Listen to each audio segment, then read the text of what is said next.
ने किस्मत में और कितना दुख लिखा होगा। दुख चाहे यहां लिखा वहां लिखा, उसको भोगना तो पड़ेगा, भोगना। अब ईमानदारी से बोलो, इतनी कथा तो आपने सुन ली,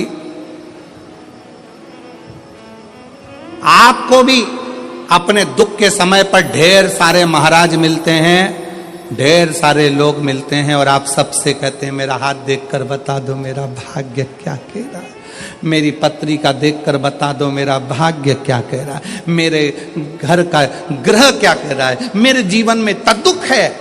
तुमसे ज्यादा राम जी को मिले थे गुरु विश्वामित्र जैसे, वाल्मीकि जैसे, गुरु बाबा, ढेर सारे आंत्री जैसे बड़े बड़े तपस्वी गुरु मिले थे। राम जी ने एक से भी नहीं कहा कि मेरा हाथ देखकर बताना, कि मेरी किस्मत देखकर बताना। राम जी ने केवल एक बात कही कि समय मिल जाए तो मुझे कथा सुनाना, अगर मैं कथा सुनूंगा तो मेरी व्यथा समाप्त होती चली जाएगी, इसमें मेरी प्रतिष्ठा है। राम जी ने इतने बड़े बड़े विद्वान मिले पर हाथ नहीं दिखाया, राम जी ने इतने बड़े बड़े विद्वान मिले पर अपनी पत्रिका नहीं दिखाई, राम जी ने इतने बड़े बड़े विद्वान मिले, किसी से नहीं पूछा कि मेरा दुख कैसे कटेगा, मेरी पत्नी चली गई, मेरा पिता चले गया, राज सत्ता चली गई, दर दर भटकना पड़ रहा है, 14 साल ठोकरे खा रहा हूं, मेरा भाग्य कैसे बनेगा। राम जी ने किसी से नहीं पूछा। जितने संत के दरवाजे पर राम जी जाते थे, हाथ जोड़कर संत पूछते थे क्या सेवा करें राघव, आपको क्या कहें। राम जी कहते थे बस कथा सुना दो, कथा सुना दो। क्यों? क्योंकि राम जी जानते थे दुनिया की सारी व्यथा केवल शिव कथा ही काट सकती है, इसके सिवाय कोई नहीं काट सकता। आप कथा कहो मुझे। जितने संत मिलते थे वो कथा कहते थे, कथा सुनते थे राघव, कथा श्रवण करते थे राघव, और अपने पथ पर चलते चलते पार्थिव शिवलिंग का निर्माण करते थे राघव। भारत की भूमि पर अयोध्या से लेकर लंका तक भारत सरकार ने राम पथ गमन बनाया है। पूरे राम पथ गमन पर चलकर देखिए, जितने राम पथ गमन पर राम जी के मंदिर नहीं मिलेंगे, जितने राम पथ गमन पर हनुमान जी के मंदिर नहीं मिलेंगे, जितने राम पथ गमन पर किसी देवता के मंदिर नहीं मिलेंगे, उतने राम पथ गमन पर केवल शंकर के मंदिर हैं। क्योंकि राम जी जहां रुकते थे वहां शिव का निर्माण करते थे, राम जी जहां रुकते थे वहां शंकर का निर्माण करते थे। क्यों? क्योंकि उनको मालूम है कि व्यथा मिटाने के लिए शिव की कथा बहुत जरूरी है, और शिव की कथा अगर हमारे अंदर आ गई तो व्यथा मिट जाएगी। और वही आज कथा कर रही है। आज शिव महापुराण की कथा क्या कर रही है? ये लाखों की भीड़, पंडालों में जगह नहीं है। आज कम से कम 11 लाख के ऊपर लोग होंगे, 11 से 12 लाख के ऊपर इस शाहदा की भूमि पर भक्त होंगे। पंडालों में जगह नहीं, गाड़ियों पर चढ़े हुए हैं, कहीं कहीं चढ़े हुए हैं, जगह कहीं नहीं पूरे पंडाल के अंदर। और इतनी भीड़ आज क्यों बैठी है?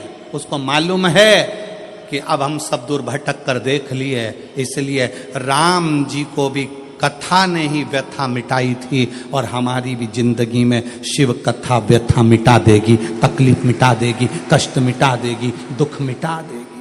वो व्यथा मिटाने के लिए शिव तत्व की कथा बहुत जरूरी, बहुत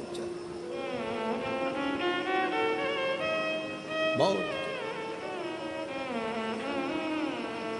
फूलों की कलियों में, काशी की गलियों में, फूलों में कलियों में, काशी की गलियों में, तेरे बिना कुछ कहीं ना, तेरे बिना भी क्या जीना, ओ बाबा रे, तेरे बिना भी क्या जीना, ओ शंभू रे, तेरे बिना भी क्या जीना। दुख किसके जीवन में नहीं आता? अच्छी दुकान चलते चलते बंद हो जाती है, फैक्ट्री चलते बंद हो जाती है, व्यापार चलते बंद हो जाता है, परिवार टूटने की कतार पर आ जाता है, भाई भाई का द्रोही हो जाता है, परिवार, नाते, रिश्ते, कुटुंब, कबीले सब बुरे होते चले जाते हैं। जब दुख आता है सब साथ छोड़ जाते हैं। उस दुख में ये विचार मत करना कि मुझे सुसाइड करना है, मरना है, या ये करना है या वो करना है। नहीं, दुख का सामना करना। सामना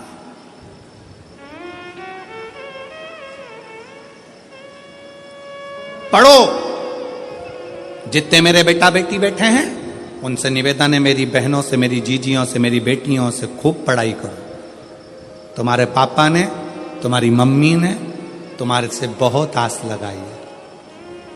घर के लोग तो मना कर रहे थे कि बेटी को बाहर मत भेजो, पर तुम्हारे पापा ने जिद कर कर, माँ भी मना कर रही थी मत भेजो, आज का माहौल ठीक नहीं है, पर एक बाप का बेटी पर भरोसा कितना होता है कि अपनी बेटी को बाहर गांव पढ़ने के लिए भेज देता है।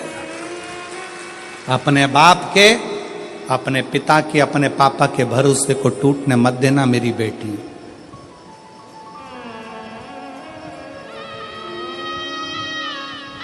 मेरे बेटा, तुम्हारे पापा की जेब में इतना पैसा नहीं है कि तुम्हें बड़े बड़े कोचिंग सेंटर भेजे, बड़े बड़ा डिप्लोमा कराए, बहुत अच्छे शहर में पढ़ने भेजे, बहुत अच्छा कॉलेज, बहुत अच्छा स्कूल में एडमिशन कराए। तुम्हारे पापा की जेब में इतना पैसा नहीं है। पर मेरे बेटाओं, याद रखना, तुम्हारा पापा ना जाने कहाँ से मेहनत कर कर तुम्हारा पिता ला ला कर तुमको पढ़ा रहा है, तुम्हें मंजिल तक पहुंचा रहा है। वो खुद नहीं पढ़ पाया, खुद आगे नहीं बढ़ पाया, पर अपने बेटे से उसको बहुत आस लगी है। इसलिए बेटा याद रखना, खड़े होना तो सनातन धर्म की लाइन में खड़े होना, खड़े होना तो शिवालय की लाइन में खड़े होना, किसी दारू की दुकान पर मत खड़े होना।